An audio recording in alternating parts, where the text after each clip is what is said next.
Doctor Babasaheb Ambedkar समतेचा सूर्य. भारतीय समाजरचनेत परिवर्तनाची ज्योत पेटवणारे, अन्यायाविरुद्ध अखंड लढा देणारे आणि भारतीय संविधानाचे शिल्पकार म्हणजे डॉक्टर बाबासाहेब आंबेडकर.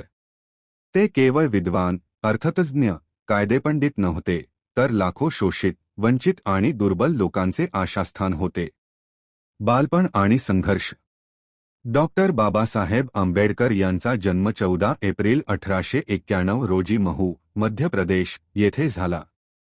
त्यांचे वडील रामजी मालोजी सकपाळ हे ब्रिटिश सैन्यात नोकरीत होते. बाबासाहेब लहानपणापासूनच बुद्धिमान होते, मात्र त्यांना समाजातील जातीय भेदभाव आणि अस्पृश्यतेचा सामना करावा लागला. शाळेत असताना त्यांना वर्गात वेगळे बसवले जाई, पाणी प्यायला स्पर्श करण्यास मनाई होती. या अन्यायकारक वागणुकीमुळे त्यांच्या मनात एक प्रश्न निर्माण झाला. माणसाला माणूस म्हणून का वागवले जात नाही? शिक्षणाची जिद्द. अत्यंत प्रतिकूल परिस्थितीतही बाबासाहेबांनी शिक्षण सोडले नाही. बडोद्याचे महाराज सयाजीराव गायकवाड यांच्या मदतीने त्यांनी परदेशात शिक्षण घेतले. कोलंबिया विद्यापीठ, America, PhD. London School of Economics, DSc. Gray's Inn कायद्याचे शिक्षण. ते भारतातील सर्वात उच्चशिक्षित नेते म्हणून ओळखले जाऊ लागले. समाज सुधारणेचा लढा. भारत परतल्यावर बाबासाहेबांनी सामाजिक अन्यायाविरुद्ध आवाज उठवला.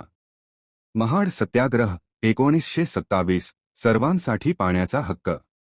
मनुस्मृती दहन, अन्यायी परंपरांचा निषेध. दलित, महिला व कामगार हक्कांसाठी चळवळी. ते ठामपणे म्हणत, शिका, संघटित व्हा आणि संघर्ष करा.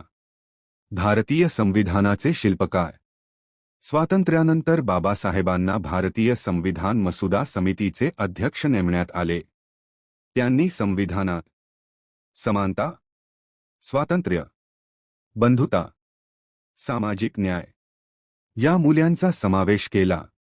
त्यामुळे भारत एक लोकशाही, धर्मनिरपेक्ष आणि न्यायपूर्ण राष्ट्र बनला. बौद्ध धर्म स्वीकार. 1956 साली बाबासाहेबांनी नागपूर येथे बौद्ध धर्म स्वीकारला. हा निर्णय केवळ धार्मिक नव्हता, तर मानमुक्तीचा मार्ग होता. निधन आणि अमर विचार. 6 डिसेंबर 1956 रोजी बाबासाहेबांचे निधन झाले, पण त्यांचे विचार आजही समाजाला दिशा देतात. शिकवण. डॉक्टर बाबासाहेब आंबेडकर आपल्याला शिकवतात, शिक्षण हे परिवर्तनाचे सर्वात प्रभावी शस्त्र आहे. अन्यायाविरुद्ध शांततेने आणि कायद्याने लढा द्यावा. सर्व